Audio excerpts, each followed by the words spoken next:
Hello, everyone. Welcome back. Good to see you again. We're looking forward to your presentation this afternoon. So I am Ellen Iwamoto. I'm the Director of Civics Programs at the Annenberg Public Policy Center at the University of Pennsylvania, coming to you from Philadelphia. Hi, everybody. Welcome back. I'm Jeff Owen, in the Washington, D.C. area, former Chief Operating Officer of the American Bankers Association. Looking forward to this discussion. Thank you. Hi, good afternoon. I'm JC Polanco. I'm an attorney here in New York City, and I teach at the City University of New York. I live in the Bronx. I'm very excited to be here. I can't wait to hear your presentation. Wonderful. So students, if you could introduce yourselves as well as your teacher. Hello, my name is Audrey Kurani. Hello, my name is Claire Sabo. My name is Tan Portner, and our teacher is Ms. Neal. Ms. Neal. Okay, great. So I'm going to first read the question, and then the floor will be yours. So Unit 6, what are the responsibilities of citizens? What role, if any, should the United States play in helping other nations or promoting democratic ideas and principles around the world? What are the advantages and disadvantages of nation states? And what criteria should be used to determine which countries should be helped, and what kind and what level of help the United States should offer these countries?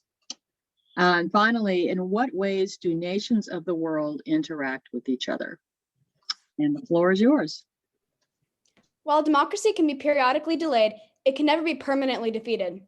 These words, said in the inauguration poem, The Hill We Climb, by poet Amanda Gorman, remind the world that democracy is an idea that deserves to be shared. Democracy has survived for hundreds of years, tracing its roots back to ancient Greece and the word demokratia, meaning rule of the people. The people always deserve a say in their government, and the United States has helped other nations nurture new democracies. But there's a point when things go too far, when U.S. influence looks less like help and more like self-interest or economic gain. For this reason, when the United States chooses to help a country, there should be boundaries on its role. A nation state is a sovereign country with its own system of political organization. Nation states can be efficient and peaceful because, as a general rule, there are no language or cultural barriers. People share common goals and values. This is an advantage in representative democracies like ours, where laws are made by the majority.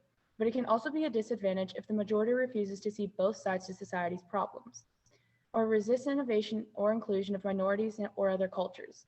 In the case of dictatorships like North Korea, nation states may deprive people of natural rights, and because they are sovereign, other nations have no legal authority to intervene. As a superpower on the world stage, the United States has a choice to help other countries and promote democratic ideals around the globe. The Balfour Center for International Affairs suggests the U.S. get involved when it benefits the citizens of new democracies, promotes international peace, and serves U.S. interests. Therefore, additional criteria is needed. The United States should never engage primarily to serve its own interests, should respect other countries' right to self-determination, and should wait for an invitation before acting. A final factor to consider is the forces, money, and materials required to help a country. Involvement can range from financial assistance to stationing military troops to waging war, sometimes justified and sometimes not, such as the Iran-Contra affair where the CIA and British intelligence worked together to overthrow Iran's democracy and gain access to oil by reinstalling the Shah as leader once their prime minister was put under house arrest. Other times, the intervention is justified and necessary. The United States, for example, maintains military bases around the world, including 15 in South Korea and 23 in Japan, to help maintain world peace and stability. Initially neutral, the United States entered World War I in 1917 to make the world safe for democracy. As President Wilson stated, U.S. involvement in Vietnam was justified to stop the spread of communism, although in hindsight the war may have been seen as immoral. After 9/11, President George W. Bush launched a war on terror in the name of global security. Continued U.S. involvement in Afghanistan and Iraq remains controversial today under President Biden. Programs to advance democracy are one example of the ways nations of the world interact. Others are treaties, trade, educational programs, humanitarian aid, and diplomacy. Foreign policy has been the primary duty of the executive branch from the XYZ affair to the Monroe Doctrine to today. During President Trump's administration, there were many controversial policies such as tightened borders, a ban on travel from certain Muslim-majority countries, and an America First approach. In contrast, President Biden has said that America will lead by example and rally the world to meet our common challenges that no one nation can face on its own, a reference to problems such as global warming, mass migration, and transnational terrorism. In 1787, the Constitution was established and built a type of government not seen before, combining the principles and ideas of many other governments. Since then, the United States has made it a goal, intentionally or unintentionally, to spread democracy. The best approach is to lead by example and let others find their own way and learn to govern themselves. It is a delicate balancing act, a foreign policy challenge that has existed since the time of Washington. We are ready for your questions. Thank you. Unmuted there. Great, thank you very much. So I'll start with some follow-up questions. You mentioned the executive branch in the Constitution, and I was wondering if you could identify other parts of the Constitution that relate to how the U.S. takes its role in the world globally. What does the Constitution say about that?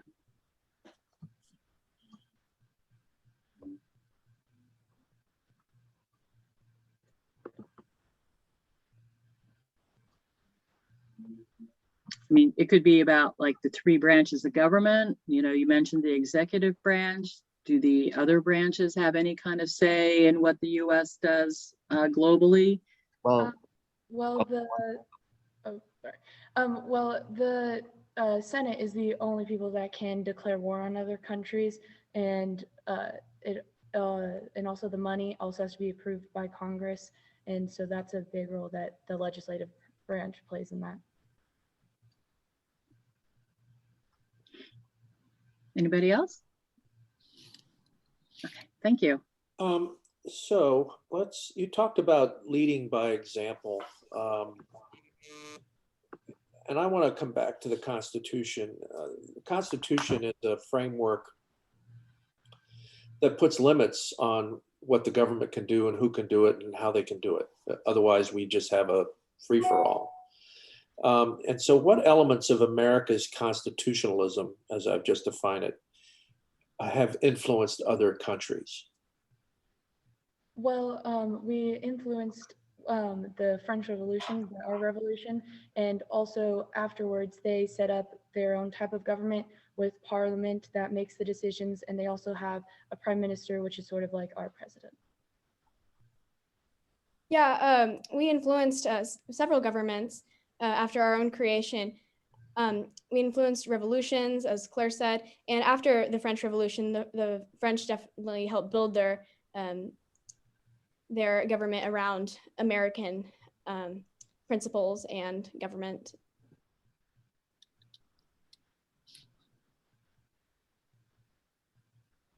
Anything else there?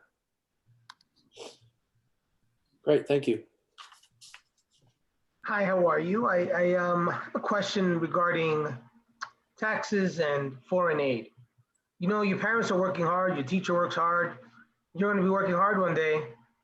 A lot of that money is going to go to the government. Some of that money is going to go abroad to other countries. I don't know how you feel about that, and is there a cost or is there a benefit to us helping other countries in foreign aid? Well, I think that there's a benefit to helping other countries with foreign aid, because by helping other countries, we are like establishing a better relationship and helping to like make better alliances with them. Yeah, I agree with that. But in addition, a lot of people are really concerned about the fact that their money, they're working hard to get their money, and that it's just not going to be where maybe they want their money to be. But I think that's the point of taxes. There can't be government without taxes, and some of that money should be able to be going abroad. I support both Audrey and Claire as money going abroad, as long as it's being used for righteous and just purposes. And now that I'm reconsidering it, there's a high chance that the money being used will not be used for purposes that will support a country. Rather, the money can also end up being used to say this is a highly unlikely circumstance, but like to like force someone into a trade deal by force, or commit like a trade that behind another nation back, dealing for instance dealing nuclear weapons to another country.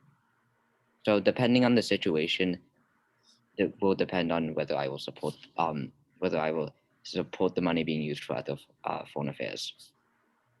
And that's why some people want there to be an option when doing taxes to decide where they want their money to go. Thank you so much. So obviously we're in the midst of a global crisis with the pandemic. Every single country is affected. So how should nations work together? What should the U.S. role be? And we're a world power. There's a lot of inequity among the different countries with access to vaccines and that sort of thing. Well, right now we're seeing that India needs more oxygen, and no one's really stepping up to help them. But also we need our own resources because all of the other countries are also going through this pandemic as well. And so I do think that we should try and share resources when we can, but when we need them for our own citizens, I think that is a priority. But also we have like big like medicine manufacturers such as Lilly located here in Indianapolis, their headquarters, and they have spread their antibodies. They've sold it to other nations to help their elderly population or overweight and those who like truly need it. Yeah, America has a lot of its own problems within involving the pandemic. I mean, we barely have enough resources for our own country, which makes it a difficult question. Of course, India deserves oxygen, but we just don't necessarily have the resources to be able to give them it. I think a solution would be to have all the strongest manufacturers of the vaccine in the world create a group, and then if possible, look at the numbers of vaccines that we have currently, and then distribute them equally, or distribute them like according to population, really, as a ratio of the vaccine to population, so that each country gets an amount of vaccines with the same ratio of vaccines to people per country, so that each country has a percentage, the same percentage of people vaccinated, and then move from there. Thank you. So let's talk about treaties and agreements. What are some important examples of treaties and agreements with other nations, and why are they important? Well, we had a treaty with the British government to end the revolution and our like war with them, and that helped like establish land borders and helped shape the U.S. that we have today, the 48 contiguous states, and also it helped to like give territories back to where the countries previously had them, and that was a pretty important treaty to help end the war and resolve all of those problems that we had from the revolution. Yeah, there's been many treaties throughout the history of America. Another one that is particularly memorable might be the Mexican-American Treaty that gave us much land in the West. America would look very different today if we did not have the many states that are on the west side of America. Great, thank you. Appreciate it. Well, thank you very much for your responses and for your presentation. I have to say I was really impressed with your preparation. I thought your presentation really covered all the questions and in depth as well. You know, you gave pros and cons for like helping another country. You gave really concrete examples all across history up until current time. So I really appreciated that. I thought your responses were very thoughtful and obviously and demonstrated how well prepared you were, because it's not easy to answer questions off the top of your head unless you're well prepared. So congratulations to you and to your teacher for participating in the National Invitational during what has been, I'm sure, a very difficult year to be in school. Thank you. Yeah, I was struck by, thank you, Ellen.